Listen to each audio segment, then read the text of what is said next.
Promised with this new warning for everyone on Medicare. Specifically, it's about the words that appear on hospital forms and small differences in the fine print that could mean thousands of dollars in payments down the line. We get details on this story tonight from our national correspondent, Kate Snow.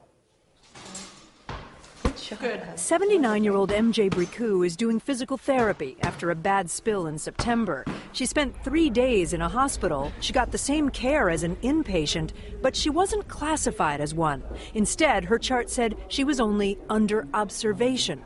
I mean, it's illogical. I had a broken leg. It just didn't make sense at all. What were they going to observe? And here's what she didn't understand at first. That label, under observation, technically made her an outpatient. And that means Medicare won't pay for her rehabilitation in a nursing facility, which costs $28,000. The whole thing is so outrageous, and it's not right. It's a huge problem. There are over 1 million, almost 2 million people every year who are stuck in this observation status Alice in Wonderland world. The number of patients under observation has increased dramatically since 2006. And just last year, more than 600,000 cases were like MJ's.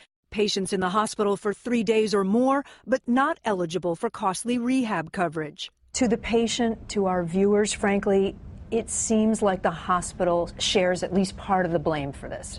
Sure, they're in the hospital. They're going to think all of this is a hospital decision. Much of this is out of our hands. Rich Umdenstock, who represents most of the hospitals in this country, says they're being squeezed by Medicare.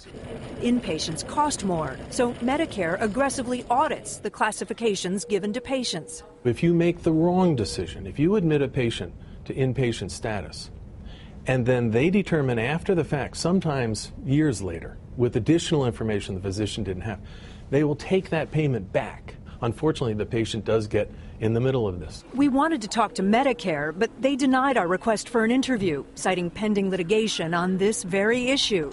The hospital that treated Mary Jane wouldn't talk to us either, but gave us a statement saying it is obligated to follow Medicare rules when assigning patients to their appropriate level of care.